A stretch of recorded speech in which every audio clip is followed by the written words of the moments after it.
আমার নাম সালমা। আমরা দুই বোন ছিলাম। আমার বোন আমার থেকে 2 বছরের ছোট ছিল। আমার বোনের নাম রূপা। বাবা মায়ের মারা যাওয়ার পরে আমরা দুই বোন অনেক অনেক একা হয়ে গিয়েছিলাম। আমি যেহেতু রূপার থেকে বলছিলাম, তাই আমি রূপাকে অনেক ভালোবাসতাম ও তার খেয়াল রাখতাম, কারণ আমাদের দুজনের আর কেউ ছিল না। রূপা ও আমাকে অনেক ভালোবাসত। আমার যখন বিয়ে ঠিক হয় তখন রূপাকে বলেছিলাম তাকেও আমার শ্বশুর বাড়িতে নিয়ে চলে যাব, কারণ আমি জানতাম আমাকে ছাড়া আর উপায় বাড়িতে একা থাকতে পারবে না। কারণ যাদের মাথায় ছাদ থাকে না, তাদের সেই বাড়িতে থাকতে খুব কষ্ট হয়। আমার যদি পারো ঠিক সেই একই অবস্থা ছিল। রূপা বলেছিল সে আমাকে ছেড়ে একা থাকতে পারবে না এবং সে অন্য কোথাও বিয়ে করে আমাকে ছাড়া আর থাকতে পারবে না, কারণ মা বাবারা যেমন তাদের বাচ্চাদের অনেক ভালোবাসে, ঠিক সেই ভালোবাসা আমি রূপাকে দিয়েছিলাম। তাকে আমি কখনো একা ফিল করতে দিইনি। আমি প্রদীপ নামের একটা ছেলের সঙ্গে বিয়ে করেছিলাম। প্রদীপকে আমি আগে থেকেই জানতাম। আমি প্রদীপ একে অপরকে ভালোবাসতাম। প্রদীপের সঙ্গে বিয়ে করার আগে তাকে বলেছিলাম আমার বোন আমার সঙ্গে শ্বশুর বাড়িতে থাকবে এবং প্রদীপের সঙ্গে চুক্তি করেছিলাম রূপা যদি বিয়ে করতে না চায় তাহলে সে সারা জীবন আমার বাড়িতে থাকবে। প্রদীপ বলেছিল এতে তার কোনো আপত্তি নেই। প্রদীপ আমাকে অনেক ভালোবাসত। প্রদীপের সঙ্গে আমি কোর্ট ম্যারেজ করেছিলাম। প্রদীপের বাবা মা ছিল না, তার বাবা মা অনেক আগেই মারা গিয়েছিল।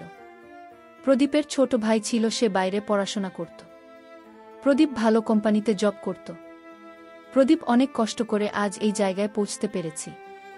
সে অনেক কষ্ট করেছে বলেই আজ এত ভালো কোম্পানিতে জব পেয়েছে। বিয়ের পরে আমিও রূপা প্রদীপের বাড়ি চলে আসি। সেদিন আমারও প্রদীপের বাসর রাত ছিল। সেদিন প্রদীপের সাথে আমার খুব ভালো সময় কেটেছিল।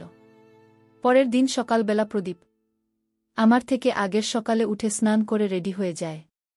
ঠিক সেই সময় রূপা আমার প্রদীপের বেডরুমে আসে সকালের নাস্তা নিয়ে। প্রদীপ তখন আমাকে বলে আরে সালমা, তুমি এখনো ঘুমাচ্ছ, দেখো রূপার থেকে কিছু শেখো। রূপা সকালের জলখাবার আমাদের ঘরে নিয়ে চলে এসেছে। তাড়াতাড়ি উঠব, আমি অফিস যাব। তো প্রদীপ তো কিছু না খেয়েই তাড়াতাড়ি অফিসের জন্য বেরিয়ে যায়। প্রদীপ চলে যাওয়ার পরে আমি রূপাকে বলি কি ব্যাপার, বাড়িতে তো আগেই সব করছিস না, আজ সকাল সকাল উঠে আবার নাস্তা তৈরি করেছিস? রূপা তখন হেসে বলে তুমি অনেক বেশি ক্লান্ত ছিলে, তাই আমি আর তোমাকে ঘুম থেকে তোলা হয়নি। তুমি খুব সুন্দর ঘুমিয়েছিলে, তাই ভাবলাম রান্নাঘরে গিয়ে আমি নিজেই সকালে নাস্তা তৈরি করি। আমার বিয়ের পরে কেমন যেন রূপার হাবভাব ও স্বভাবে কিছু পরিবর্তন আসে। যখনই আমি প্রদীপের জন্য কিছু বানাতে যেতাম, তখন সে আমাকে বলতো তোমার নতুন নতুন বিয়ে হয়েছে, তুমি এখন জামাইবাবুর সঙ্গে কাটাও, তোমার যা দরকার হবে তুমি আমাকে বলবে, আমি তোমাকে সেটা রান্না করে দেব। বিয়ের আগে তো রূপা রান্নাঘরের কোনো কাজ করত না, আমি রান্নাঘরের সমস্ত কাজ করতাম। আমি আর প্রদীপ নিচের ঘরে থাকতাম, রূপা থাকত উপরের ঘরে। সেদিন প্রদীপের বাড়ি আসার আগে রূপা আমার রুমে আসে। প্রদীপ 2টা শাড়ি আমার জন্য নিয়ে এসেছিল। ভেবেছিলাম এই 2টা শাড়ির মধ্যে একটা রূপাকে দিলে সে খুব খুশি হয়ে যাবে। তারপর রূপা যখন আমার রুমে এসেছিল, তখন আমি তাকে 2টা শাড়ি দেখেছিলাম। ও বলেছিল তোর যেটা ভালো লাগছে সেটা নিয়ে। তারপর রূপা নিজে পছন্দ করে লাল রঙের শাড়িটা নিজের জন্য নিয়েছিল ও নীল রঙের শাড়িটা আমার জন্য রেখেছিল এবং বলেছিল দিদি এই নীল রঙের শাড়িতে তোমাকে বেশি মানাবে। তারপর সে আমাকে বলে আমি তোমার জন্য 1 গ্লাস দুধ আনছি। আমি তখন রূপাকে বলি আরে তোর কি হয়েছে, তোকে আমার জন্য এসব করতে হবে না, আমি নিজে থেকে রান্নাঘরে গিয়ে নিয়ে নেব। রূপা তখন আমাকে বলে তোমার নতুন নতুন বিয়ে হয়েছে, এখন তোমাকে দেখে অনেক ক্লান্ত মনে হচ্ছে, তাই আমি নিজের হাতে তোমার জন্য খাবার এনে দেবে। এই বলে সে রান্নাঘর থেকে 1 গ্লাস দুধ এনে দেয়। আমি ওই দুধটা খেয়ে নিন। দুধ না খাওয়ার পরে আমার আর কিছু মনে ছিল না, কারণ আমি উঠে দেখি রাত 4টা বাজে এবং বিছানা থেকে উঠে আমি মাথা চেপে ধরি, কারণ ওই সময় আমার মাথা খুব ঘুরছিল এবং মাথাটা অনেক ভারী লাগছিল। বুঝতে পারছিলাম না আমার এরকম কেন মনে হচ্ছিল। তারপর ঘড়ির দিকে তাকিয়ে দেখি রাত্রি 4টা বেজে গেছে। প্রদীপ সন্ধে 7টার সময় অফিস থেকে বাড়ি ফেরত। আমি তখন অনেক কষ্ট করে বিছানা থেকে উঠে নিজের রুমের দরজাটা খুলে বাইরে যায়। বাইরে লিভিং রুমে দেখি টেবিলে প্রদীপের অফিসের ব্যাগ রাখা আছে। আমি তখন বুঝতে পারি পুরনো বাড়ি চলে এসেছে। তারপর মনে হয় রান্নাঘরে কেউ যে কথা বলছে। তারপরে আমি আস্তে করে রান্নাঘরের দিকে যা দেখি আমার তো রাগে মাথা ঘুরে ওঠে। কারণ আমি দেখি প্রদীপ আমার ছোট বোনের সাথে বাজে আচরণ করছে। সালমা, তোমাকে লাল রঙের শাড়িতে খুব সুন্দর লাগছে। তখন আমি বুঝতে পারি প্রদীপ সালমা ভেবে রূপাকে ধরেছে। তখন আমি রান্নাঘরে গিয়ে জোরে প্রদীপ বলে ডাক দিয়ে প্রদীপ তখন চমকে গিয়ে পিছন দিকে ঘুরে দেখতে আমার দিকে তাকিয়ে বলে, তুমি এখানে তাহলে শাড়ি পরে আছে? রূপা তখন আমাদের দিকে ঘুরে বলে, জামাইবাবু আমি আসলে আপনি ভুল করে সলমা দিদি ভেবে আমাকে ধরে ফেলে। আমি আপনাকে বলতে যাব ঠিক ওই সময় দিদি আপনাকে ডাক দেয়। প্রদীপের মুখ তো ভয় লাল হয়ে যায় এবং সে তাড়াতাড়ি আমার দিকে এসে আমাকে বলে, বিশ্বাস করো আমি নিজে ইচ্ছা করে কিছু করিনি। ভেবেছিলাম আমি তোমাকে যে শাড়িটা গিফট করেছি তুমি শাড়িটা পরে রান্নাঘরে কাজ করছো। আমি যখন পিছন দিক থেকে দেখেছিলাম তখন ভেবেছিলাম তুমি দাঁড়িয়ে আছো, তাই আমি তোমাকে ভেবে ধরেছিলাম। কিন্তু আমি জানতাম না ওটা রূপা দাঁড়িয়েছিল। আর এই শাড়িটা তো আমি তোমাকে গিফট করেছিলাম, তাহলে রূপা কেন পরছে? রূপা তখন বলে, এই শাড়িটা দিদি আমাকে গিফট করেছে। দিদির কাছে এরকম 2টা শাড়ি ছিল। তাই রূপা তখন তাড়াতাড়ি এসে আমাকে বলে, দিদি তুমি কিছু ভুল ভেবো না, আমি জামাইবাবুকে বলতে যাব। ওই সময় তুমি রান্নাঘরে এসেছিলে রূপা ও প্রদীপ আমাকে দেখে এত বেশি ভয় পেয়েছিল যে তাদের চোখ মুখ লাল হয়ে গেছিল। আমি তখন হেসে রূপা ও প্রদীপকে বলেছিলাম, আরে তাতে কি হয়েছে, এত বেশি ভয় পাওয়ার কি আছে, মানুষের এগুলো ছোটখাট ভুলভ্রান্তি হয়ে থাকে, এটা কোনো বড় ব্যাপার না। তাই এবার চলো আমরা 3 জনে মিলে রাতে ডিনারটা করে নিই। তারপর আমরা 3 জনে মিলে একটা ভালো মুভি দেখব। 3 জন মুভি দেখে রাত 1টার সময় ঘুমিয়ে পড়লাম। পরের দিন সকালবেলা আবার দেখি রূপা আমার থেকে আগে উঠে প্রদীপের জন্য টিফিন তৈরি করে দিয়েছে এবং সকালের নাস্তা রেডি করে দিয়েছে। যখন আমি আর রূপা আমাদের বাড়িতে থাকতাম তখন সে রান্নাঘরের কোনো কাজ করত না, কিন্তু আমার শ্বশুর বাড়িতে আসার পর থেকে রান্নাঘরের সমস্ত কাজ রূপা করত। এদিকে প্রদীপের বাড়ি আসার আগে প্রত্যেক দিন রূপ আমাকে 1 গ্লাস করে দুধ খেতে দিত। আমি খুব খুশি খুশি ওই দুধটা খেয়ে নিতাম। খাওয়ার পরে আমার আর কিছুই মনে থাকত না এবং খাওয়ার 4 থেকে 5 ঘন্টা পরে কোনো দিন বা 23 ঘন্টা পরে আমার ঘুম ভাঙত। এইভাবে 5-7 দিন চলার পরে আমি বুঝতে পারি কিছু একটা গণ্ডগোল আছে, যার জন্য আমি প্রত্যেক দিন সন্ধেবেলাতে দুধ খাওয়ার পরেই ঘুমিয়ে পড়ি। সেদিন যখন সন্ধেবেলায় আমি নিজের আলমারিটা খুলে শাড়িগুলো গোছগাছ করে রাখছিলাম তখন দেখি প্রদীপের দেওয়া আরও 2টা শাড়ি আলমারির মধ্যে নেই। আমি তখন আমার রুমে খুঁজতে শুরু করি, কিন্তু আমি শাড়িটা কোথাও খুঁজে পাইনি। সেদিন যখন রূপা সন্ধেবেলায় আমার রুমে আসে এবং আমার জন্য 1 গ্লাস দুধ নিয়ে আসে তখন সে আমার মাথায় হাত বুলিয়ে অনেক মিষ্টি মিষ্টি কথা বলে এবং আমি তার কথায় বলে যাই এবং সে নিজের হাতে আমাকে খাইয়ে দেয়। খাওয়ার কিছুক্ষণের মধ্যেই আমার কিছুই মনে ছিল না। আমার যখন চোখ খোলে তখন দেখি ঘড়িতে রাত্রি 1টা বাজে এবং আমার পাশে পুরনো ঘুমিয়ে আছে। আমার তো ঘড়ির দিকে তাকাতেই মাথা খারাপ হয়ে যায়, কারণ এভাবে প্রত্যেক দিনই প্রদীপ আমাকে ঘুমন্ত অবস্থায় দেখতে। সকালবেলা দেখি প্রদীপ আমার উপরে অনেক রাগ করে আছে। আমি তাকে জিজ্ঞেস করি, তুমি আমার উপরে কেন রাগ করে আছো? প্রদীপ তখন বলে, আমাদের নতুন নতুন বিয়ে হয়েছে, আমি প্রত্যেক দিন ভাবে অফিস থেকে বাড়ি এসে তোমার সঙ্গে সময় দিব, কোথাও ঘুরতে যাব, কিন্তু তুমি তো এমনভাবে ঘুমিয়ে থাকো, মনে হয় যেন কত বছর ধরে তুমি ঘুমাওনি। প্রদীপের কথা শুনে তার রাগ ভাঙানোর জন্য আমি তাকে বলি, আজ আমি ঘুমোব না, আজ তুমি আর আমি বাইরে ঘুরতে যাব। তারপর ভালোবাসার কিছু কথা বলে প্রদীপের আমি রাগ দূর করি। ঠিক ওই সময় রূপ আমাদের ঘরে ঢুকে পড়ে। ও বলে, জামাইবাবু আপনার টিফিন রেডি করেছি। জানি না কেন এই কিছুদিন থেকে মনে হচ্ছে রূপা আমার সব কিছু নকল করার চেষ্টা করছিল এবং সে প্রদীপের কাছে যাওয়ার চেষ্টা করছিল। তারপরে আবার আমার মনে হয় আমি নিজের বোনের ব্যাপারে হয়তো খারাপ ভাবছি। তারপর সেদিন সন্ধ্যার আগে প্রদীপ অফিস থেকে ফোন করে বলে, তুমি আমার অফিসের বাইরে চলে এসো। আমি আর বাড়ি যাব না। অফিস থেকে বেরিয়ে তোমাকে নিয়ে একটা ভালো জায়গায় ঘুরতে যাব। তারপর আমি প্রদীপের কথা মতো বিকেল বেলাতে ঘর থেকে বেরিয়ে যায়। ওই সময় রূপা ঘুমোচ্ছিল, তাই আমি আর তাকে বিরক্ত করিনি। তারপরও আমি বাইরে গিয়ে কিছুক্ষণ পরে রূপাকে ফোন করে বলে দিই আমি তার জামাইবাবুর সঙ্গে ঘুরতে বেরিয়েছি। রূপা তখন বলে তুমি আমাকে না নিয়ে চলে গেলে। আমি তখন রূপাকে বলেছিলাম তুমি ঘুমোচ্ছ, তার জন্য তোকে আর বিরক্ত করিনি। নেক্সট টাইম তোকে সঙ্গে করে নিয়ে যাব। আমাদের বিয়ে প্রায় 1 মাস পরে আমার দেওর বাড়ি আসে। সে আমাদের বিয়েতে আসতে পারেনি, কারণ তার পরীক্ষা চলছিল। আমার দেওয়ার আমার সঙ্গে খুব গল্প করত, এবং তার কিছুদিন থাকার পরে আমার মনে হয়েছিল সে হয়তো আমার বোনকে মনে মনে পছন্দ করতে লেগেছে।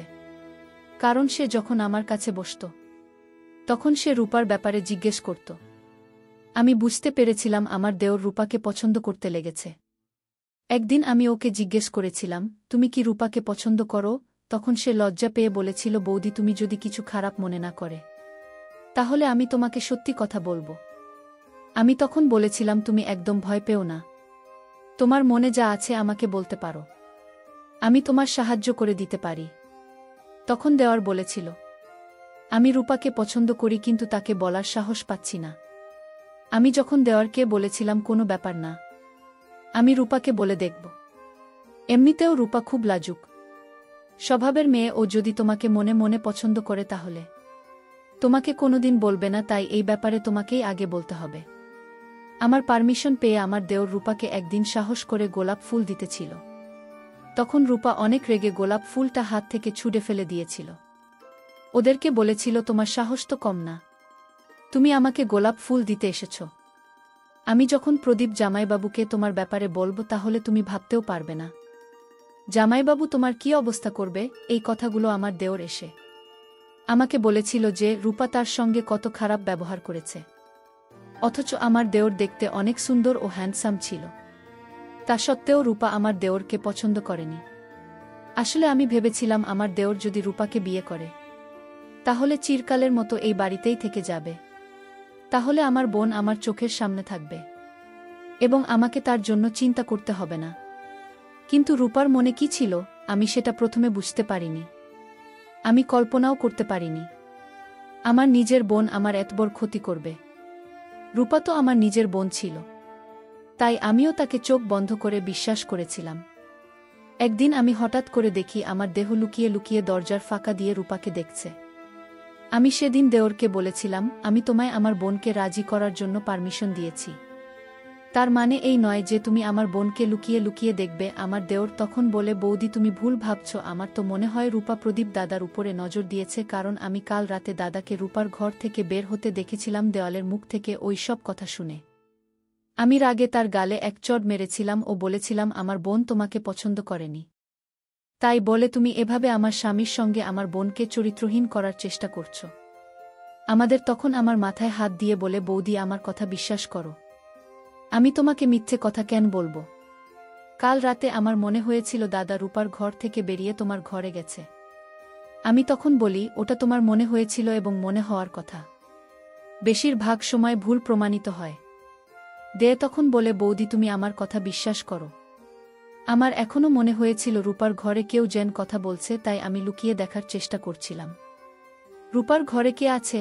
আমি তখন রেগে ওকে বলি তুমি এখন চুপ করো, আমার সামনে থেকে চলে যাও, আমি তোমার ফালতু কথা শুনতে চাই না। আমি তোমাকে অনেক ভালো ভেবেছিলাম আমার বোনের সঙ্গে তোমার বিয়ে দেব, কিন্তু তুমি তো আমার বোনকে চরিত্রহীন প্রমাণিত করার জন্য উঠে পড়ে লেগেছে। আমি ভাবতেও পারিনি আমার স্বামীর ভাই এরকম স্বভাবের হবে দেয়া। তখন বলে তুমি আমার কথা বিশ্বাস করো বা নাই করো, তুমি যদি আমার কথা বিশ্বাস না করো তাহলে অনেক বড় ভুল করছো বৌদি। কিন্তু হ্যাঁ, আমি তোমাকে একদিন প্রমাণ দেবে, আর সেই দিনই তুমি কিভাবে আমার কথা বিশ্বাস না করে থাকতে পারো। সেদিন যখন সন্ধেবেলায় রূপা আমার জন্য দুধ নিয়ে আসে, তখন দুধ খাওয়ার আগে আমি ওকে বলেছিলাম রূপা তোর জন্য আমার কাছে একটা ছোট্ট গিফট আছে, আলমারির ভিতরে ওই গিফটটা রাখা আছে। আমি তাকে আলমারির কাছে যেতে বলি এবং বলি আলমারিটা খোল। রূপা তখন আলমারি খুলতে ব্যস্ত হয়ে পড়ে। আমিও এই ফাঁকে দুধটা আমার বিছানার পাশে রাখা ডাস্টবিনের ঢাকনা আস্তে করে পা দিয়ে তুলে দুধটা ফেলে দিই এবং সে যখন আমার দিকে ঘুরে তাকায় তখন আমি নাটক করে দুধের গ্লাসটাকে মুখের কাছে নিয়ে থাকিও তাকে দেখাই যে আমি পুরো গ্লাসের দুধ খেয়ে নিয়েছে। কিন্তু ও টেরও পায়নি। আমি দুধটা ডাস্টবিনে ফেলে দিয়েছি। তারপর ডাস্টবিনে ঢাকনাটাকে লাগিয়ে দিই। রূপা তখন আলমারির ভিতরে গিফটের বক্স খুঁজতে শুরু করে এবং বলে, দিদি এখানে তখন গিফটের বক্স নেই। আমি তখন রূপাকে বলি, ওই আলমারির ভিতরে একটা পিঙ্ক কালারের শাড়ি আছে, ওই শাড়িটা ভাবছি তোকে দেব। রূপা যখন খুশি হয়ে বলে, এই শাড়িটা তো জামাইবাবু তোমাকে গিফট করেছিল। আমি তখন রূপাকে বলি, হ্যাঁ, কিন্তু এই শাড়িটার খাবারটা আমার খুব একটা ভালো লাগেনি, তাই শাড়িটা তুই নিয়ে নে। ওটা বলা মাত্রই রূপা শাড়িটাকে বের করে এবং নিজের গায়ের মধ্যে বারবার শাড়িটাকে লাগিয়ে দেখে ও বলে, এই শাড়িটা আমার ভীষণ পছন্দ। রূপা তখন আয়নার কাছে দাঁড়িয়ে শাড়িটা পরে, নীল, তোমার প্রত্যেকটা জিনিস আমার খুব পছন্দ। আসলে রূপার মুখ থেকে বেরোনো এই কথাটা যে একটা আলাদা মিটিং ছিল সেটা আমি অনেক দিন পরে বুঝতে পেরেছিলাম যে আমার প্রত্যেকটা জিনিস রূপার কেন পছন্দ এবং প্রত্যেকটা জিনিসের মধ্যে আরও একজন জড়িত ছিল। তারপর আমি রূপার সামনে ঘুমিয়ে থাকার নাটক করি। তাকে এটা দেখাই যে প্রত্যেক দিনের মতো আমি আজও ঘুমিয়েছি। তারপর সে আমার মাথায় হাত বুলিয়ে বলে, আমার সহজ সরল দিন, তোমার প্রতিটা জিনিসে আমার অধিকার আছে। এই কথা বলে বল, তুমি ঘুমাও দিদি, আমি যাচ্ছি রেডি হতে, কারণ প্রত্যেক দিনের মতো আজকেও তোমার ভাগের কাজ আমাকেই করতে হবে। এই বলে সে হাসতে হাসতে আমার রুম থেকে বেরিয়ে যায়। আমি তখনও কিছুই বুঝতে পারিনি রূপা কি বলতে চাইছিল। তখন আমি চুপচাপ ঘুমিয়ে থাকার নাটক করেছিলাম। তারপর দেখি সে আমার রুম থেকে বেরিয়ে যায়। আমিও তখন চুপচাপ বিছানা থেকে উঠে দাঁড়াই এবং ভাবতে থাকি আমার ভাগের কি এমন কাজ আছে যেটা করার জন্য প্রত্যেক দিন আমাকে দুধের মধ্যে ঘুমের মিশিয়ে দেয়। আমি কোনো দিন রূপাকে সন্দেহ করতে চাইনি, কিন্তু ও যেটা আমার সঙ্গে করছিল সেটাতে আমার মনের মধ্যে সন্দেহ তৈরি হয়েছিল এবং আমি জানতে চাইছিলাম। তারপর আমি আস্তে করে নিজের ঘরের দরজা ফাঁক করে দেখি রূপা আমার দেওয়ালের ঘরের দিকে যাচ্ছে এবং দেওয়ালের ঘরের দরজা থাকে বাইরের দিক থেকে আস্তে করে লাগিয়ে দেয়। তারপর সে নিজের রুমের মধ্যে চলে যায়। তার কিছুক্ষণ পরে দেখি আমার স্বামী বাড়ি এসেছে। সে বাড়ি এসে আমার রুমের দিকে আসছিল। আমি তাকে দেখে তাড়াতাড়ি বিছানায় গিয়ে আবার শুয়ে থাকার নাটক করি। আমাকে শুয়ে থাকা অবস্থায় দেখে প্রদীপ বলে, তুমি যখন আমাকে পছন্দ করতেন না তাহলে বিয়ে কেন করেছিলেন? আর এরকমভাবে প্রত্যেক দিন রাতে আমাকে অ্যাভয়েড করে শুয়ে থাকার কোনো মানে হয় না। ঠিক আছে, তুমি যখন নিজে থেকেই চাও না আমি তোমার সঙ্গে কোনো রকম সম্পর্ক করি, তাহলে সেটাই হবে। এই কথা বলে সে রুম থেকে বেরিয়ে যায়। আমি আবার উঠে দরজা দিয়ে উকি মেরে দেখি আমার স্বামী সিঁড়ি দিয়ে উপরে উঠে রূপার ঘরের ভিতর ঢুকে যায়। ওটা দেখে তো আমার হাত পা কাঁপতে শুরু করেছিল, কারণ আমার মনের মধ্যে অনেকগুলো প্রশ্ন ঝড় বেঁধেছিল। আমিও তখন আস্তে করে সিঁড়ি দিয়ে উপরে উঠি এবং রূপা রুমের দরজা ফাঁকা দিয়ে দেখতে আমার পায়ের তলা থেকে যেন মাটি সরে যায় এবং মাথা ঘুরে পড়ে যাওয়ার মতো অবস্থা হয়ে যায়, কারণ আমার যে শাড়িগুলো খুঁজে পাচ্ছিলাম না তার মধ্যে একটা শাড়ির উপরে ছিল এবং রূপা প্রদীপ এর সাথে ঘনিষ্ঠ ছিল। আমি ওই সময়ে তাদের দরজাটাকে অনেক জোরে জোরে খুলে ভিতরে ঢুকি। রূপা তখন আমাকে দেখে ভয় পেয়ে যায় এবং আমাকে দেখে তার চোখ মুখ লাল হয়ে যায়। ও বলে, দিদি তুমি ওখানে, তুমি তো ঘরে। আমি তখন বলি, হ্যাঁ, আমাকে তো দুধের মধ্যে ঘুমের ওষুধ মিশিয়ে খাওয়াতেইস, তাই না? আমি তখন রূপার গালে চড় মারি আর বলি, এইভাবে নিজের দিদির হৃদয়ে আঘাত করতে তোর কি খুব ভাল লেগেছে? আমার ভালোবাসা তো কোনো কমতি ছিল না। আমি তোকে অনেক ভালোবাসতাম, কেন তুই আমার সাথে বিশ্বাসঘাতকতা করলি? কি কোনো সময় প্রদীপ এগিয়ে এসে বলে, এটা রূপার কি দোষ? তুমি তো রূপাকে বলেছিলে তুমি আমাকে সময় দিতে পারবে না, আমি যাতে তোমাকে বিরক্ত না করি। তুমি শুধু আমাকে বিয়ে করেছ যাতে আমি তোমাদের দুই বোনের মাথার ছাদ হয়ে থাকি। আমি তখন ওকে বলি, তুমি এসব কি বলছো? আমি তোমাকে ভালোবাসি। বন্ধুরা, গল্পের পরের পার্টটা আগামীকাল আপলোড দেওয়া হবে।